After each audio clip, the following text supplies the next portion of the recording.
The sound of a $200 bottle of Dom Perignon shattering on the tiled floor didn't scare me as much as the manic look in my sister Cassie's eyes. She screamed that my black wheelchair looked like an ugly lump of coal, ruining her perfect engagement photo. Then she shoved me straight into the glass tower of champagne, blood mixed with sparkling wine. I couldn't move my legs to stand up, but Cassie had made a fatal mistake. She didn't know that the elegant woman who had just crossed the lawn and rushed over to stabilize my neck with the professional motion of a top expert was Dr. Helena Kingsley, the groom's aunt. She was also the very person who had drilled 8 screws into my spine 24 months ago. And this time, Dr. Kingsley wasn't using a scalpel, she was using the law. But I'm getting ahead of myself. To understand how a biological sister could be so cruel, I must take you back to an hour prior, when the wrought iron gates of Magnolia Springs Botanical Garden first swung open. They revealed what could only be described as a pastel fever dream. Pink roses, mint green hydrangeas, and cream-colored lilies spilled from every available surface. Gossamer ribbons twisted around white columns. A string quartet played something baroque and expensive-sounding near a marble fountain. This was Cassie's vision of perfection, and I was about to become the single black mark on her pristine canvas. The mandatory dress code was spring pastel, baby pink, or mint green. The invitation had specified in looping calligraphy, no exceptions. I had complied by wearing a pale pink silk dress that I'd found on sale at Nordstrom Rack, the kind of dress that made me feel almost pretty despite everything. The fabric draped nicely over my atrophied legs, and I'd even done my hair in soft waves that fell past my shoulders. But my ultralight carbon wheelchair was matte black, a specialized piece of equipment worth $5,000 that I had saved forever to buy. Every penny from my disability payments, every birthday check from distant relatives, every dollar I could scrape together from freelance editing work had gone into this chair. It weighed only 18 pounds, and moved like a dream compared to the clunky, hospital-issued one I'd used for the first 6 months after the accident. This chair was my freedom, my independence, my ability to navigate the world without asking for help every 5 minutes. I didn't think Cassie would care about the color. I was wrong about a lot of things back then. I rolled myself up the accessible ramp, thank God the venue actually had one, and scanned the crowd for my sister. She stood near the champagne fountain, a vision in ivory lace that probably cost more than my entire year's worth of medical supplies. Her blonde hair was swept into an elaborate updo, and her makeup was magazine perfect. She was laughing at something Greg, her fiancé, had said, her hand resting possessively on his arm. Greg was a good guy, as far as I could tell from the 3 times I'd met him. He was an architect, soft-spoken and kind, with an easy smile that seemed genuine. I'd wondered more than once what he saw in Cassie. But then again, Cassie had always been good at showing people only what she wanted them to see. I approached with total sincerity, wheeling myself through clusters of guests who politely stepped aside. My heart hammered in my chest. Despite everything, despite the 2 years of cold silence, despite the way she'd rewritten history to make herself the victim I still hoped, I still believed that somewhere inside my sister was the girl who used to braid my hair before dance recitals, who used to sneak me cookies when Mom put me on those horrible pre-performance diets. Cassie, I called out, my voice bright with forced cheer. She turned, and for just a moment, I saw something flicker across her face. Annoyance? Disgust? It was gone so quickly I might have imagined it. Matilda, she said, her smile not quite reaching her eyes. You made it. The way she said it, you made it, as if she'd expected me to fail, or perhaps hoped I would. I swallowed the hurt and held out a small gift box, wrapped in vintage rose-patterned paper. Inside was a pair of vintage pearl earrings that I'd found after weeks of searching through antique sites and estate sales. Cassie had said, years ago when we were still close, when the Jeep hadn't yet crashed into the tree, when I could still stand on my toes and execute 32 perfect fouettes, that she loved vintage pearls. They reminded her of Grandma's jewelry, she'd said. The pearls Grandma wore in her wedding photos, the ones that had been lost when she passed. To buy these earrings, I had to withdraw money from my emergency medication savings fund, the account I kept for when insurance inevitably denied coverage for something essential. But I'd wanted to give Cassie something meaningful, something that said, I still love you, even though you've made it clear you don't love me back. I naively waited for a smile, or at least a nod of acknowledgement. Cassie took the box with 2 fingers, as if it might contaminate her. She opened it without ceremony, glanced at the pearls nestled in tissue paper, and her lip curled. Second hand? She said it like a diagnosis. It looks old. This doesn't match my Vera Wang dress at all. She carelessly dropped the gift box onto a nearby cocktail table, barely looking at it, before her attention shifted back to her phone. Her thumb scrolled, probably checking how many likes her engagement announcement had gotten on Instagram. My heart tightened, a physical sensation like someone had reached into my chest and squeezed. But I swallowed my tears for the sake of the family peace. My parents always forced me to maintain. Don't rock the boat, Matilda. Your sister is going through a stressful time. Be the bigger person, Matilda. She didn't mean it that way. Except she did. She always did. It was then that Cassie's gaze dropped to my wheelchair, and her entire demeanor shifted from dismissive to outright hostile. What is that? She hissed, stepping closer. My wheelchair, I said slowly, confused by the venom in her tone. Cassie, you know I. That pitch-black chair looks like the Grim Reaper in the Garden of Eden, she whispered, leaning down so only I could hear. Her breath smelled like champagne in spite. You did this on purpose, didn't you? You couldn't just let me have one perfect day. Cassie, I didn't. This is my chair. I need it to. But she was already walking away, her heels clicking sharply against the stone pathway. I watched as she made a beeline for a nearby service station, where extra linens and supplies were stacked on a folding table. She snatched a spare tablecloth white, of course, pristine, and snapped it open with a sound like a whip crack. She marched back to me, the tablecloth billowing behind her like a cape. Cover this pile of junk up right now, she said, her voice low and dangerous. Before I could respond, she tried to drape the tablecloth over my legs, over the chair, as if I were a piece of furniture that didn't fit her aesthetic. As if I were something shameful that needed to be hidden away. For the first time in 2 years, 2 years of accepting blame for an accident I didn't cause, 2 years of enduring her cold shoulder and her pointed comments and her revised version of history, I fought back. I grabbed the tablecloth and pushed it away. No. Such a small word. Such enormous consequences. Cassie's face went red, blotchy patches appearing on her neck and cheeks. She yanked the tablecloth back and stormed away, but not before I heard her mutter, "Ungrateful bitch." For the next hour, I watched from the periphery, as Cassie worked the crowd, her charm turned up to maximum wattage. I watched her whisper to guests, watched them glance in my direction with expressions ranging from pity to suspicion. I knew what she was doing, I'd seen her do it before. She was controlling the narrative, getting ahead of whatever story might emerge from our interaction. Later, I would learn exactly what she'd been telling people, that I had Munchausen syndrome, that I just loved sitting in that wheelchair for pity, but I was actually fine. That the accident from 2 years ago, the accident she caused while driving the Jeep and texting her ex-boyfriend before hitting a tree, wasn't nearly as bad as I made it out to be. That I was dramatic, attention-seeking, jealous of her happiness. She was using my tragedy to paint me as a liar in everyone's eyes. And the worst part? Some of them believed her. The engagement party continued around me like I was a rock in a stream, guests flowing past, occasionally glancing over, mostly pretending I wasn't there. I parked myself near the rose garden, away from the main festivities, and watched my sister float from group to group like some kind of pastel butterfly. Greg caught my eye once and started to come over, but Cassie intercepted him smoothly, threading her arm through his and redirecting him toward an elderly couple near the fountain. I wondered if he knew. If she'd told him the real story about the accident, or if he'd gotten the sanitized version, the one where I was the reckless one, the drunk one, the one who'd ruined everything. About an hour after the party started, a photographer appeared, some hipster guy with a man bun and expensive equipment.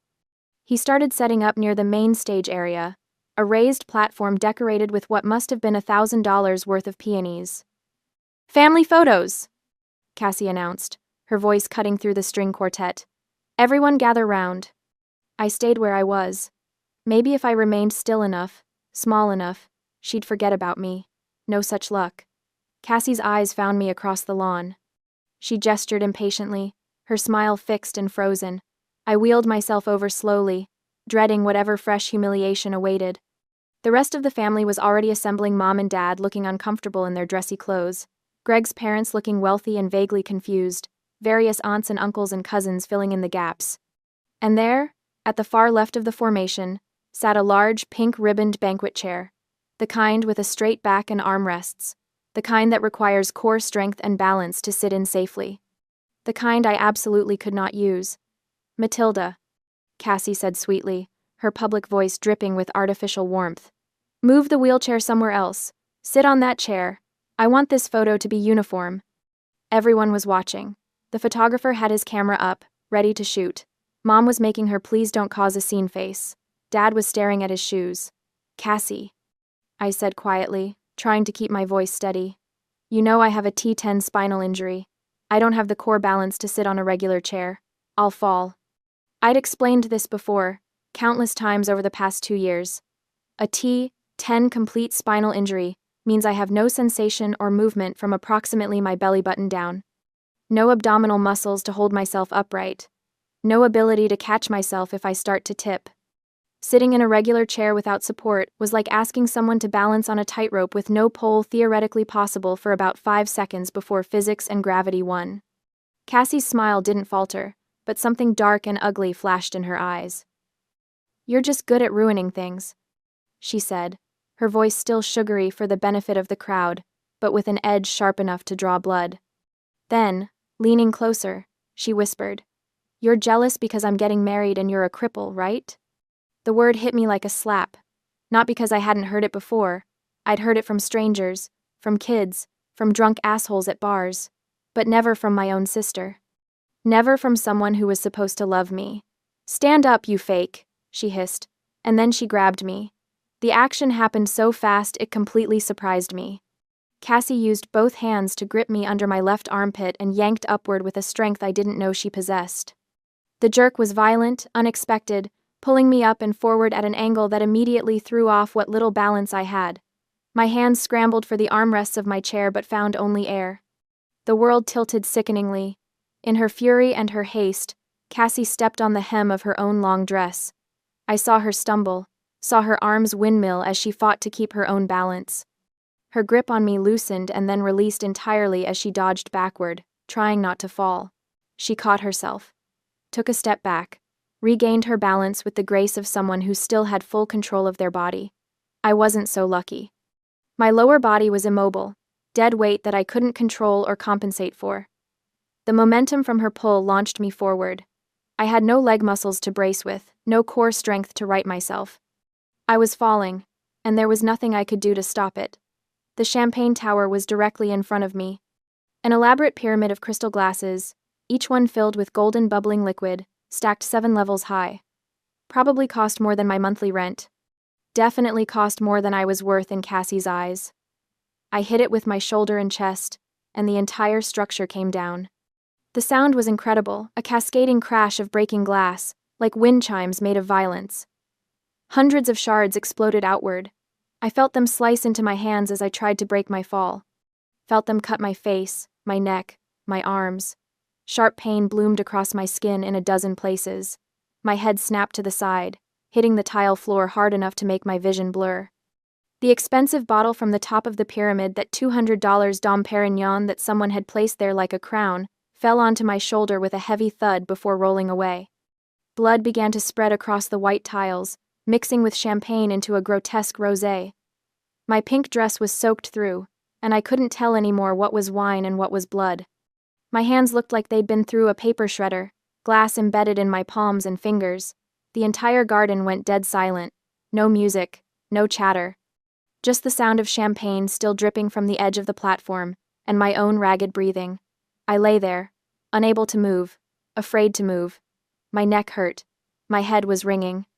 And somewhere above me, I heard Cassie's voice, high and hysterical. "Oh my God! My $5,000 dress. You ruined my party." Not, "Are you okay?" Not, "Someone help her. Stand up right now." I couldn't see her. My angle on the floor gave me a view of mostly chair legs and horrified faces, but I could hear her perfectly.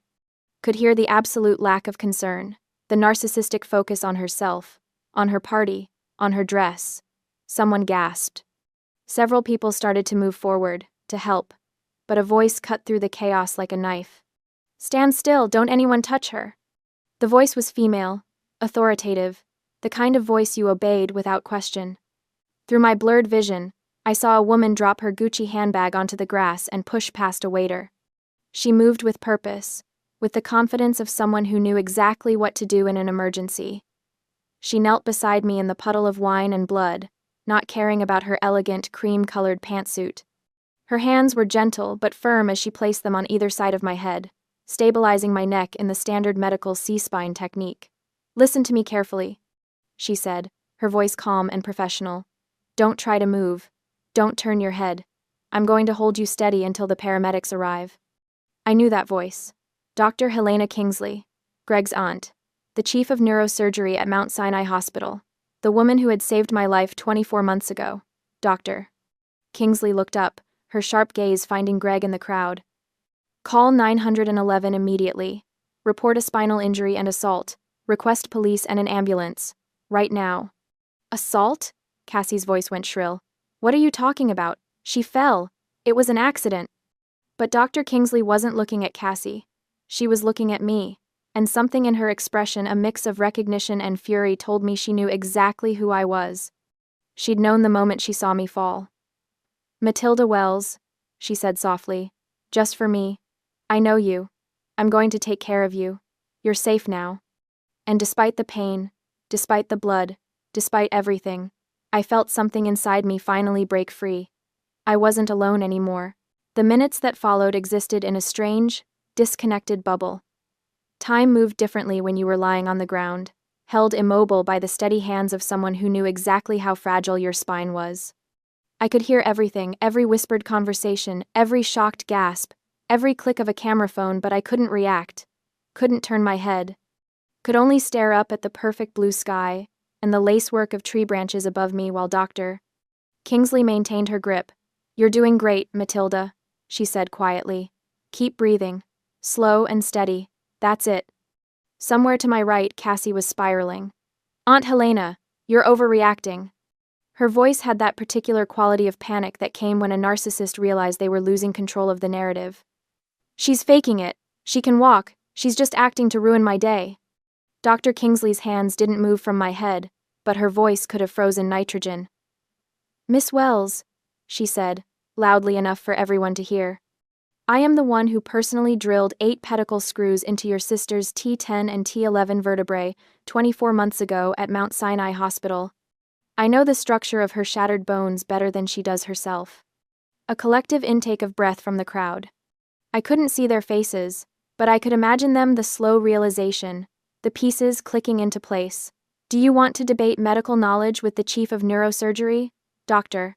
Kingsley continued, her tone making it clear this was not actually a question. Silence from Cassie. Blessed, beautiful silence. The confirmation from a top medical expert carried more weight than any of Cassie's lies ever could. All of her whispered rumors throughout the party about Munchausen syndrome, about faking, about seeking attention collapsed like the champagne tower, shattered just as completely.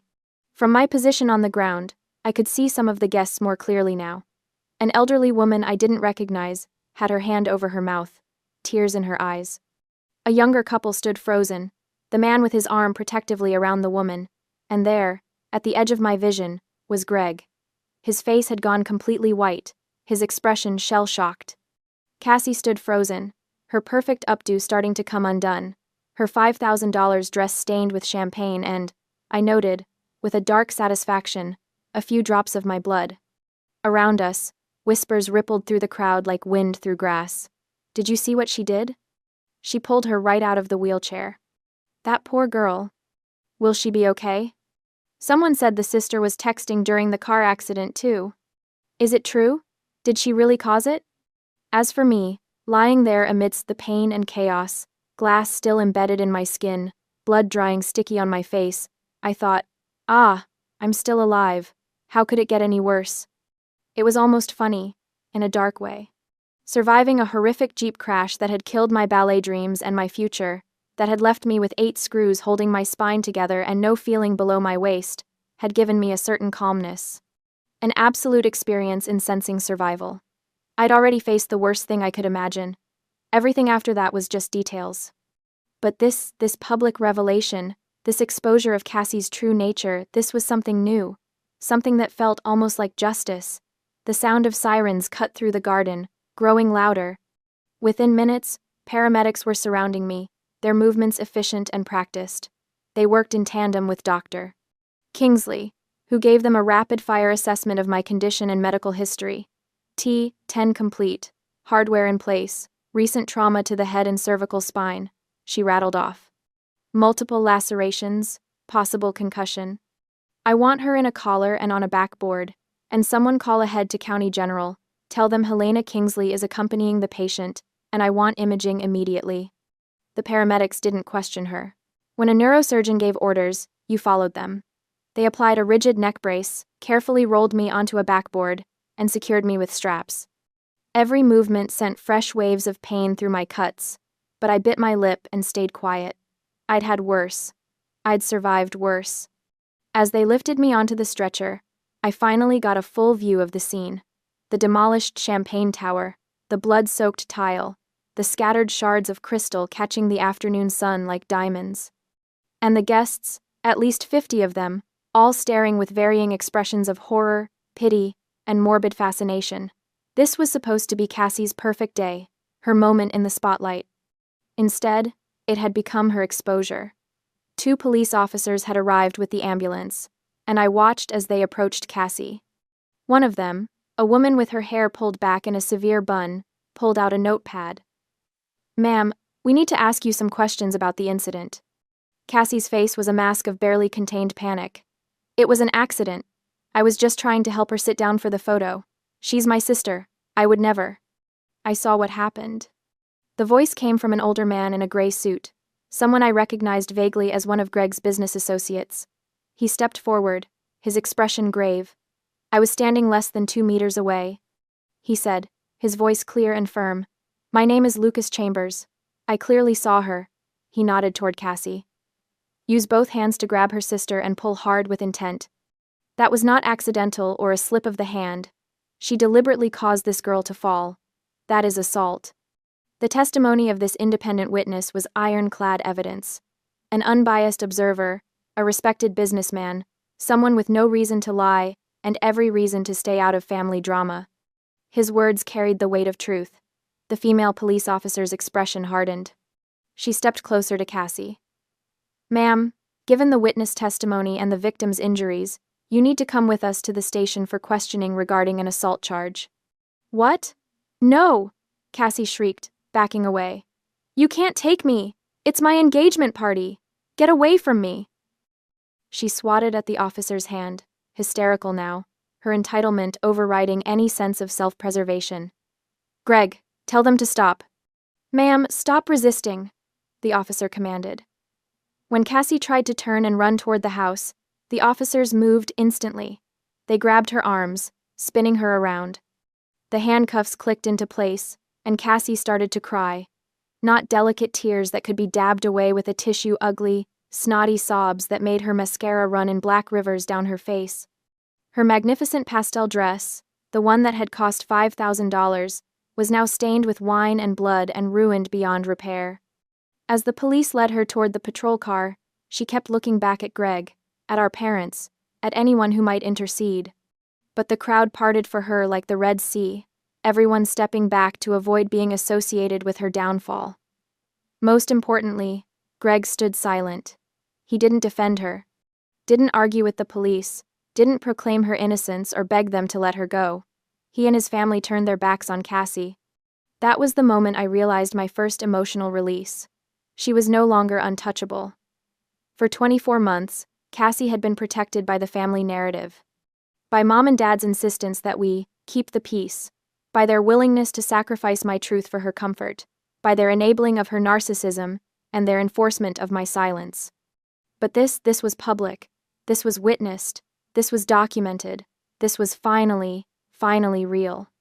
As the paramedics loaded my stretcher into the ambulance, I caught one last glimpse of the botanical garden, the pastel nightmare, now splattered with blood and broken glass. The guests, shocked and whispering. My parents, huddled together, their faces pale. And Cassie, being pushed into the back of a police car, her perfect day shattered as completely as that champagne tower. "Doctor!" Kingsley climbed into the ambulance with me, still in her blood-stained cream pantsuit. "I'm coming with you," she said, in a tone that brooked no argument. "We're going to make sure you're okay, and then we're going to make sure justice is served." The ambulance doors closed, and we pulled away to the sound of sirens. I closed my eyes and let out a breath I didn't know I'd been holding. She was no longer untouchable. 2 days after the engagement party, I lay in a private recovery room at Charleston County General, a concussion protocol band around my wrist, and approximately 30 stitches holding my skin together. The imaging had come back clean, no new spinal damage, thank God. Just the soft tissue injuries and the head trauma. Doctor. Kingsley had pulled strings to get me the private room, refusing to let me be placed in a shared ward where reporters might find me. Because yes, there were reporters. Society bride assaults, disabled sister at engagement party had made the local news. Someone had filmed the whole thing on their phone, and while the video was shaky and cut off right before I hit the champagne tower, it clearly showed Cassie grabbing me and pulling. The news stations had blurred my face, but not Cassie's. Her breakdown, her arrest, her ruined dress, all of it captured in high definition and shared thousands of times. The story had everything: wealth, family drama, a disabled victim, and a villain in an expensive dress. The internet was having a field day. I should have felt vindicated, triumphant. Something. Instead, I mostly felt tired. The hospital room door opened, and I expected a nurse. Instead, Greg walked in, looking like he hadn't slept in days. His suit was wrinkled, his hair uncombed, and he had the kind of haunted expression that came from having your entire worldview shattered. "Matilda," he said, his voice hoarse. "I am so sorry. I didn't know. I swear to God I didn't know." I believed him. Greg was many things, but he wasn't a good liar. If he'd known the truth about Cassie, about the accident, about any of it, it would have shown on his face every time he looked at me. "She told me you were drunk," he continued, pulling a chair close to the bed. "That you crashed the car into a tree going too fast, that you were lucky to survive, that she'd tried to stop you from driving but you wouldn't listen," she said. His voice cracked. "She said you blamed her to avoid taking responsibility." The revised history, the sanitized version. I'd heard it so many times from my parents that I almost believed it myself sometimes. "I wasn't drunk," I said quietly. "I don't drink. I never have. Ballet dancers don't." "I know that now," Greg said. "I know a lot of things now." The door opened again, and this time it was Dr. Kingsley, carrying a manila folder. She'd changed out of her ruined pantsuit and into fresh clothes, but she still looked like she was ready for battle. "Greg," she said, nodding at her nephew. "Good, you're here. Matilda, I have something to show both of you." She opened the folder and pulled out several pages. Medical records, I realized. The ones from my original surgery. 24 months ago. "Doctor," Kingsley began, her voice taking on the clinical tone of someone presenting evidence, "I performed an emergency spinal fusion surgery on Matilda Wells. She was brought in by ambulance after a single-car accident. The vehicle, a Jeep Wrangler, had hit a tree at approximately 40 miles per hour. She handed one page to Greg. "This is the toxicology report. It shows Matilda's blood alcohol level at the time of the accident." Greg read it, his eyes widening. 0.0, completely sober. The police report indicated that the driver, Cassandra Wells, had been texting while driving. She lost control on a curve. "Doctor." Kingsley's expression was carved from ice. Matilda was in the passenger seat. She never touched the wheel. "Wait," Greg said. "Cassie was driving?" "Cassie was driving," I confirmed. "She was texting her ex-boyfriend, the one before you. They were having some kind of fight about whether they were really broken up or just on a break. She kept looking at her phone instead of the road. I told her to stop, to pull over, but she said she had it under control." The memory was crystalline, preserved in perfect detail. The blue glow of the phone screen, Cassie's thumb typing furiously, my own voice saying, "Cass, please, watch the road." The sickening lurch as the wheels left the pavement, the tree getting bigger and bigger in the windshield, and then nothing but pain and sirens and the knowledge that my life as I'd known it was over. "Why didn't you tell anyone?" Greg asked, his voice barely above a whisper. "I tried," I said. "When I first woke up after surgery, I told my parents what happened. They said..." I stopped. swallowed hard. They said it would ruin Cassie's life if people knew she'd caused it. They said the insurance would sue her, that she might go to jail, that I needed to protect my sister. They convinced me to say I'd been driving, that I'd lost control. Jesus Christ, Greg muttered. My parents have always protected Cassie, I continued.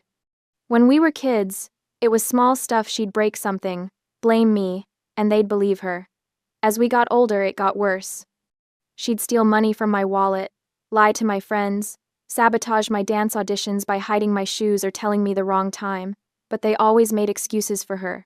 She was stressed. She didn't mean it. I was being too sensitive. Dr. Kingsley closed the folder with a sharp snap. What Cassie did at that engagement party was assault. What your parents did 24 months ago was coercion and insurance fraud. The statute of limitations hasn't run out on either. Greg looked like he might be sick. I almost married her. He put his head in his hands. How did I not see it?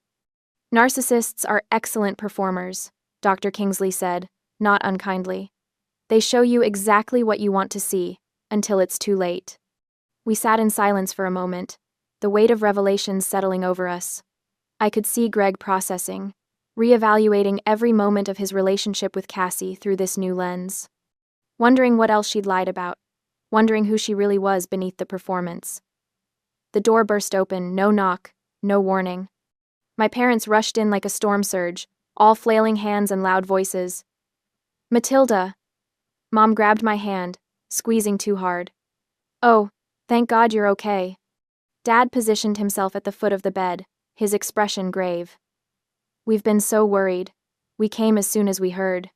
They hadn't visited yesterday, hadn't called to check on me. But now that Cassie needed something, here they were. We need you to do something, Mom said, her eyes red-rimmed but dry. No actual tears, I noted. Just the performance of crying. It's very important. Here it comes, I thought. Matilda, please drop the charges, Dad said.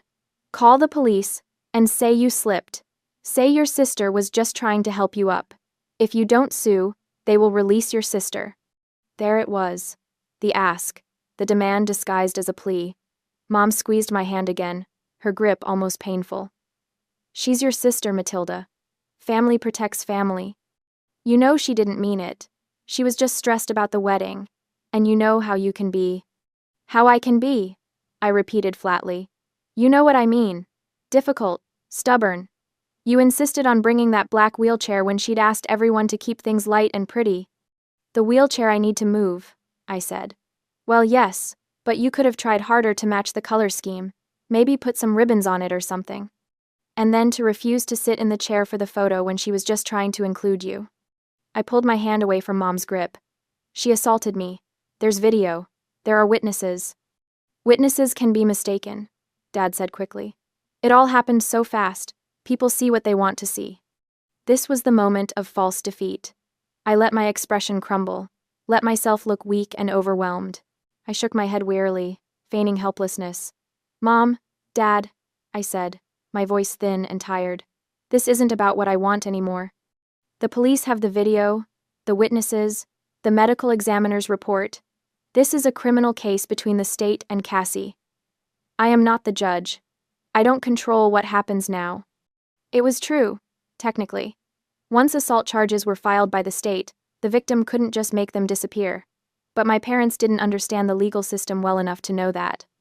They thought everything could be fixed with the right words, the right pressure, the right manipulation. My parents exchanged a look, and I could see the wheels turning. They thought I was powerless, that the problem lay only with the witness and the law, not with my will. They thought they had found a loophole. We understand, Mom said, patting my arm with forced sympathy. You're tired. You've been through so much. We'll let you rest. They left without asking how I was feeling, without apologizing for what Cassie had done, without acknowledging that their golden child had publicly assaulted their other daughter at an engagement party. Greg, who had remained silent during their visit, stared at the closed door. Are they serious? He asked. They want you to lie for her? After everything? They always want me to lie for her, I said simply.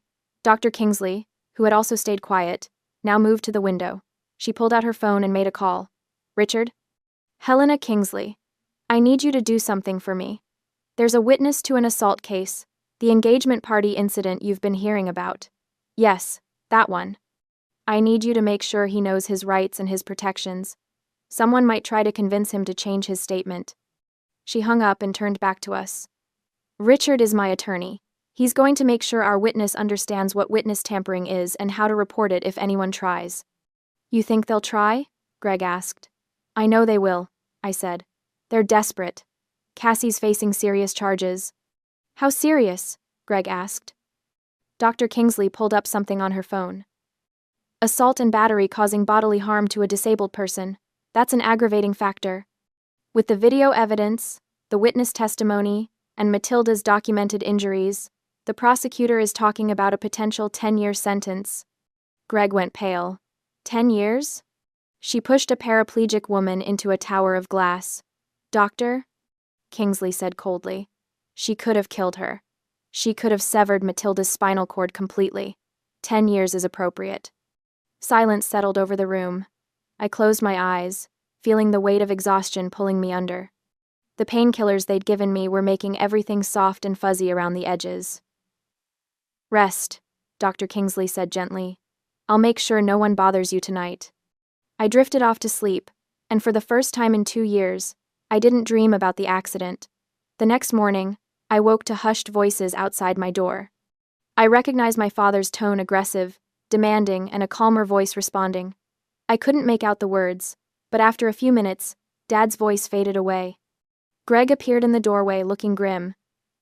Your parents were here, he said. The security guard sent them away. Dr. Kingsley left instructions that only approved visitors could come in. What did they want? To talk to me, Greg said. He pulled up a chair and sat down heavily. Matilda, they asked me to do something unconscionable. I waited. They want me to convince the witness to change his story. The man who saw Cassie grab you, his name is Lucas Chambers. He's a business partner of mine. Your parents somehow found out about our connection. Greg's hands were clenched into fists. They asked me to talk to him, to suggest that maybe he'd been mistaken about what he saw. That maybe he'd been too far away to really tell. That maybe it would be better for everyone if he just said he wasn't sure anymore. And? I asked, though I already knew the answer. I told them to get the hell out of my sight. Greg said. Do they understand what they were asking me to do? That's witness tampering. That's a federal felony. I could lose my license, my career, everything. He looked at me with something like horror. I didn't realize your entire family was this rotten. Not my entire family, I said quietly. Just most of it. Greg stood up and started pacing. I've already called Lucas. Warned him that someone might try to contact him and pressure him to change his statement. He's furious. He's talking about filing harassment charges if they try. They will try, I said. They'll find a way. They always do. But even as I said it, I felt a small spark of hope, because this time, they were trapped. This time, there were too many witnesses, too much evidence, too many people who knew the truth. This time, their usual tactics wouldn't work. They had taken the bait. They had just single-handedly drowned their last hope. Greg left around noon, promising to return later with real food because hospital food is criminal. Doctor. Kingsley stopped by to check my stitches and declare me healing nicely, which in doctor speak meant I looked like I'd lost a fight with a blender but wouldn't die from it. I was alone, staring at the ceiling and contemplating the strange turns life takes, when my phone rang. Unknown number. Miss Wells? This is Jennifer Hart from Hartwell and Associates. I'm the attorney who's been assigned to your case. My case? The assault case against your sister, Cassandra Wells. I wanted to touch base with you about the proceedings and discuss some developments. I sat up straighter, ignoring the pull of stitches. What kind of developments? Your sister's defense attorney reached out this morning. They'd like to negotiate a plea deal. My heart started pounding. What kind of plea deal? They're concerned about the strength of the prosecution's case. The video evidence is damning, the witness testimony is solid, and the aggravating factors assault on a disabled person, causing serious bodily injury, mean your sister is looking at significant prison time, if this goes to trial. How much time? The prosecutor is confident they can get 10 years, maybe more, given the public nature of the assault and the clear premeditation. 10 years. A decade of Cassie's life. She'd be 41 when she got out. Middle-aged. Her youth, her beauty, her prime years all spent in a cell. I should have felt triumphant. Vindicated. Instead, I felt complicated. What are they offering? I asked. If you agree to submit a victim impact statement requesting leniency, and if you're willing to tell the judge that you believe your sister can be rehabilitated, they're willing to plead guilty to a reduced charge, aggravated assault, instead of assault with intent to cause serious bodily harm. With your statement and a guilty plea, she'd likely serve 2 years. Maybe less with good behavior. 2 years instead of 10. Still prison, still consequences, but not life-destroying. There's a catch, miss. Hart continued. They want restitution. Full restitution for your medical expenses, pain and suffering, and punitive damages. They're proposing a total of $420,000. I nearly dropped the phone. $420,000? Your medical bills from the current hospitalization alone are close to $60,000. Add in the lost wages, the therapy you'll need, the pain and suffering from the assault itself, and punitive damages for the emotional distress. It's actually quite reasonable. Some lawyers would push for double that. But my parents, they don't have that kind of money. That's their problem, not yours, miss. Hart said calmly. If they want this plea deal, they pay. If they don't pay, we go to trial, and your sister does the full 10 years. When would they need to pay by? The preliminary hearing is scheduled for next week. They'd need to wire the full amount into our trust account before that hearing. 7 days from now. 7 days to come up with $420,000. It was impossible. My parents lived comfortably, but not lavishly. Dad was a middle manager at an insurance company. Mom worked part-time at a boutique. They had a nice house, a sailboat they took out on weekends, their retirement savings, but nearly $500,000 in cash. Miss Wells, I need to know. Are you willing to submit the leniency statement if they meet the financial terms? Was I? 2 years in prison wouldn't destroy Cassie's life completely. She'd survive it. Maybe it would even change her, force her to confront the consequences of her actions. 10 years, though, that was different. That was life-altering in ways that couldn't be undone. And the money, $420,000, would set me up for life. I could afford the medical equipment I needed, the therapy, the modifications to whatever home I ended up in. I could live independently, not have to rely on disability payments and charity. Yes, I said finally. If they pay the full restitution by the deadline, I'll submit the statement. Good, Miss Hart said. I'll let them know. 1 week, Miss Wells. The clock is ticking. My parents showed up that evening, looking haggard. Dad's face was gray, his shoulders slumped. Mom had aged 10 years in 3 days. $420,000, Dad said without preamble. That's what they're demanding. That's what the lawyer calculated, I said neutrally. We don't have that kind of money, Mom said, her voice breaking. We've been to the bank. We've called everyone we know. We can't just...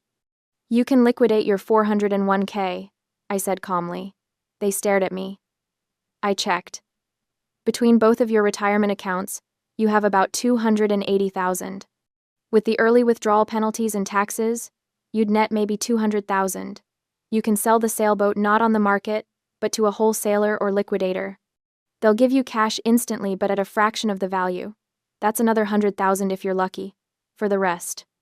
There are hard money lenders who fund against home equity in days, not weeks. The silence was deafening. That's our retirement, Dad finally said. That's everything we've worked for our entire lives. Selling to liquidators? Hard money loans? We'll lose 50% of the value on everything. We'll be ruined. And my spine is broken, I said, my voice hard. My career is gone. My life as I knew it is over. Because Cassie was texting while driving and you made me lie about it. Because you've protected her and enabled her and sacrificed me for her comfort my entire life. We did what we thought was best for the family, Mom whispered. You did what was easiest for Cassie, I corrected. You always have. And now you get to decide what's more important, your retirement fund or your daughter's freedom. Dad's face went red. You're really going to do this? You're really going to destroy your own family? I'm not destroying anything, I said. Cassie destroyed this family the moment she grabbed me and threw me into that glass tower. I'm just refusing to lie about it anymore. You pay the restitution. I sign the leniency statement. Cassie does 2 years instead of 10. Everyone walks away. Everyone except us, Dad spat. We'll have nothing. No retirement, no savings, no boat. You'll have your house and your jobs and your health, I said. That's more than Cassie left me with. Mom started crying real tears this time, not the performed ones. How can you be so cruel? I learned from the best, I said. They left without another word. For the next week, I watched the clock. I stayed in the hospital longer than necessary, partially because Dr. Kingsley insisted on monitoring me for complications, partially because I had nowhere else to go. My apartment was a third-floor walk-up with no elevator, and I'd been staying with my parents before the engagement party. That option was clearly off the table now. Greg visited daily, bringing food and keeping me company. He'd officially broken off the engagement, returning the ring to his mother and telling Cassie's lawyer that there would be no reconciliation. His parents had even offered to help me find an accessible apartment, a gesture that brought me to tears. Dr. Kingsley checked in regularly, updating me on Cassie's status. She was out on bail, staying with our parents, apparently having a breakdown that involved screaming and throwing things and blaming everyone but herself. On the 6th day, my lawyer called. They're doing it, Miss Hart said. Your father liquidated both 401 KS this morning. Took a massive hit on the penalties. They also drove the sailboat to a marine salvage dealer. They practically gave it away for immediate cash fire sale price. And they signed papers with a high-interest lender this afternoon for the gap funds. Will they make it? If the wire's clear? Barely. It'll be close. On the 7th day, the day of the deadline, I sat in the hospital room with my phone in my lap, watching the clock. The deadline was 5 p.m. At 4:47 p.m., my lawyer called. The wire just cleared, she said. $420,000, paid in full. I closed my eyes and took a deep breath. I'll draft your victim impact statement tonight. You'll need to sign it tomorrow, and we'll submit it to the judge. The plea hearing is scheduled for Friday. Okay, I said. Miss Wells Matilda, this is the right thing. You're giving her a chance to make things right. That's more than most people would do. After she hung up, I sat in the silence of the hospital room and thought about the cost of family. My parents had paid $420,000 to save Cassie from a decade in prison. They'd lost their retirement, their sailboat, their financial security. They'd taken on predatory debt they'd spend years paying off. All for Cassie. They'd never once offered to help me with medical bills, never offered to pay for the wheelchair that had taken me 2 years to save for. Never offered anything but demands that I be smaller, quieter, more convenient. The money hit my lawyer's trust account, and I signed the plea for leniency. 2 days later, Cassie stood before a judge and pleaded guilty to aggravated assault. She was sentenced to 2 years in a state correctional facility, with the possibility of parole after 18 months with good behavior. My victim impact statement was read aloud in court. I wrote about the pain, the betrayal, the lifetime of being erased and diminished. But I also wrote that I believed in the possibility of change, that I hoped my sister would use this time to reflect and grow, that I wanted justice but not vengeance. I didn't attend the hearing. I watched from my hospital room via video link. I saw Cassie's face when the sentence was handed down: shock, disbelief, and finally, for the first time I could remember, something that might have been genuine remorse. My parents sat behind her, holding hands, their faces masks of grief. Greg sat in the back of the courtroom. When it was over, he looked directly at the camera and nodded once. A goodbye. A thank you. An acknowledgement that some things, once broken, cannot be repaired. The money was transferred from the trust account to my personal account, $420,000. More money than I'd ever imagined having. I used some of it to pay off my medical debts, some to secure a beautiful, accessible apartment in a building with an elevator and wide doorways, some to set up a trust fund for future medical needs. And then I did something I'd never thought I'd have the courage to do. I cut off all contact with my parents. I blocked their numbers. Returned their letters unopened. When they showed up at my new apartment, I didn't answer the door. They'd made their choice. They'd always made their choice. Now I was making mine. I took that money, and I started a new life.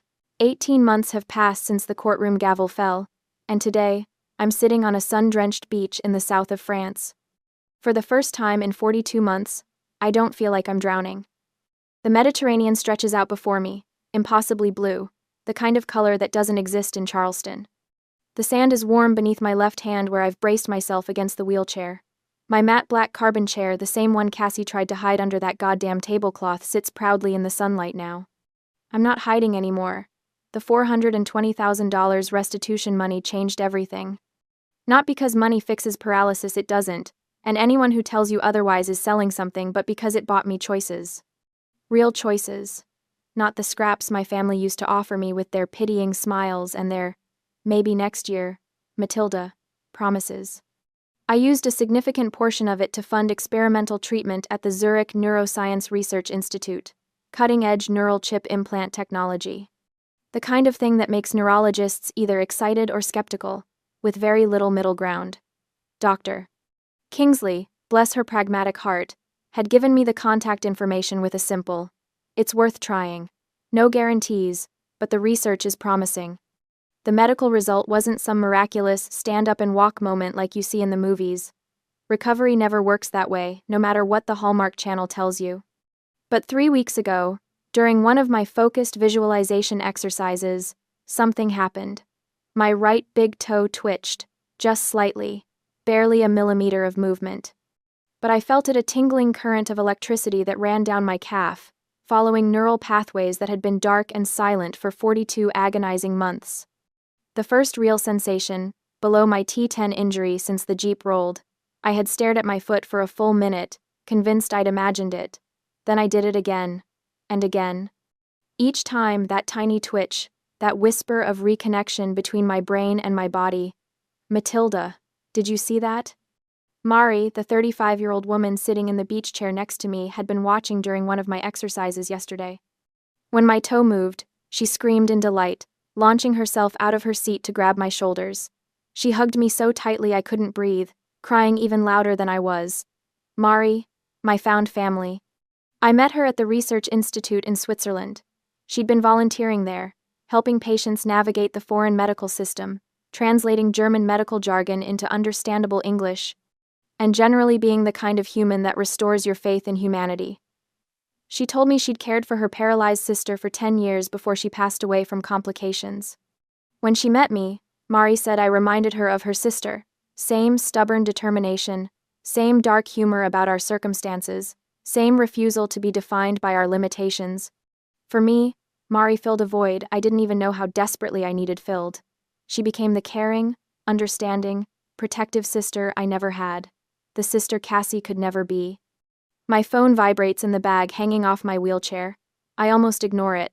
I've gotten good at ignoring things that don't serve me, but something makes me check. An email from Mom.